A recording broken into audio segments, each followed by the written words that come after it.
So, Spotify Wrapped came out this week for 2025.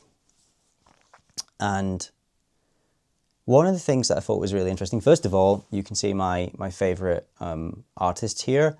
They're all metal, not really surprising. I do listen to other kinds of music, but I primarily listen to rock and metal, and that just makes sense for me. But the one thing I thought was very interesting was the top album that I'd listened to was The Nothing That Is by Fit-for-an-Autopsy. Now, I just think this album's brilliant. It sounds absolutely fantastic. I love the way it's been recorded. They took a little bit off the high end and it really suits their sound. But what I want to talk about was the fact I've seen Fit-for-an-Autopsy twice now live. Once with a headline show and once this year supporting Killswitch Engage with Hatebreed and Decapitated in Glasgow.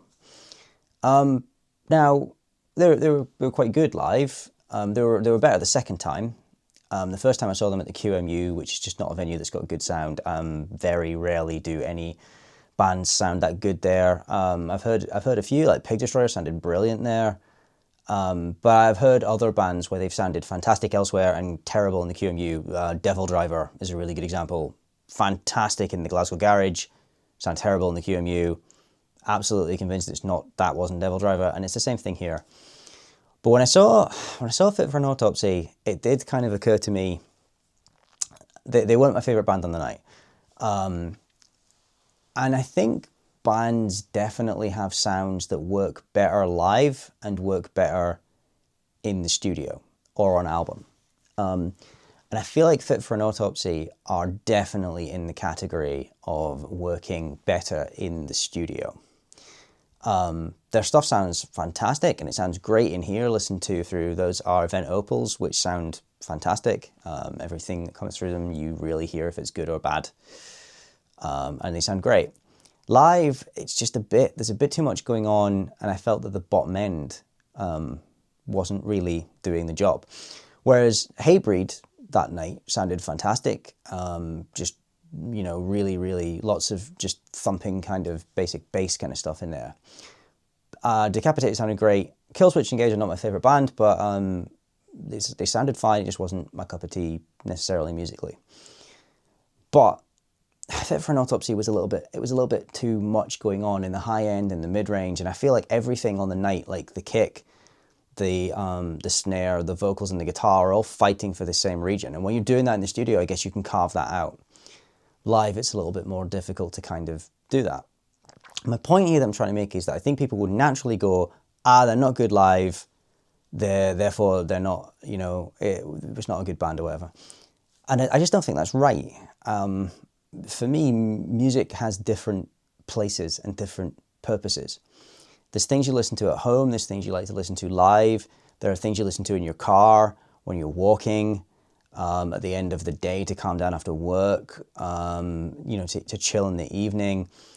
And I think that even inside subgenres, like, inside the genre of metal, you still have that same sentiment about the music having different purposes. I don't think that's a bad thing. I think that's quite actually important that we don't sort of lose that concept of that. And don't just start dismissing things as just because they're not great live or they're, or they're really great live, but it doesn't quite work on album or that kind of thing. I saw an interview recently between Lizzie Hale and Corey Taylor. I think it was an older interview, but I only saw it recently. And one of the things he was asked was how he would improve Hailstorm. And the thing he said was that he felt that Hailstorm never quite captured on album that kind of energy and vibe that was live. And it's interesting because I completely agree. I feel that they don't quite capture that on album, what they've got going on live. From what I've seen. I haven't actually seen them live in person, but from watching them kind of play in videos and stuff like that. But then one of my friends feels completely opposite.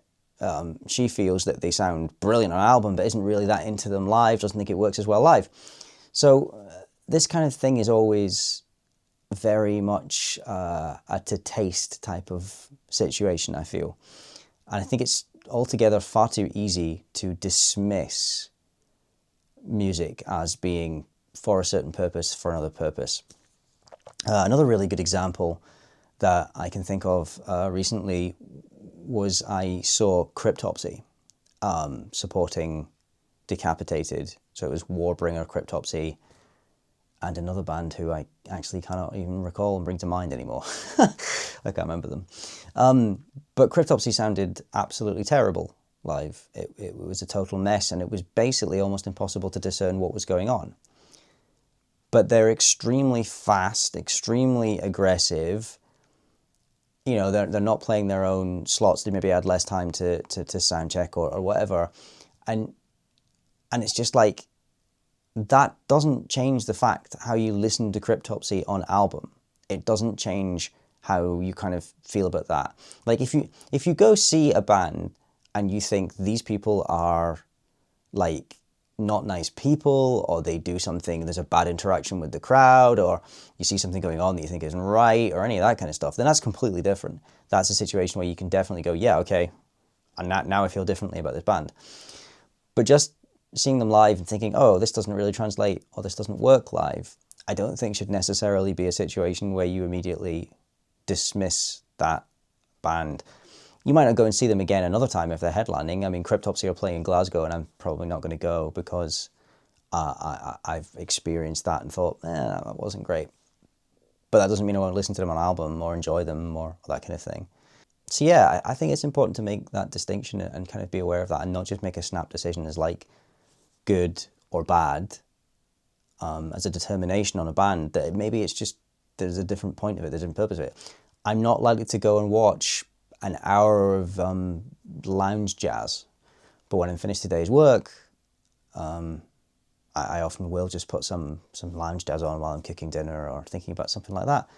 I'm not a jazz fanatic. I wouldn't call myself a jazz fan, but it serves a purpose to me. Yeah, I think that's all I'm trying to say.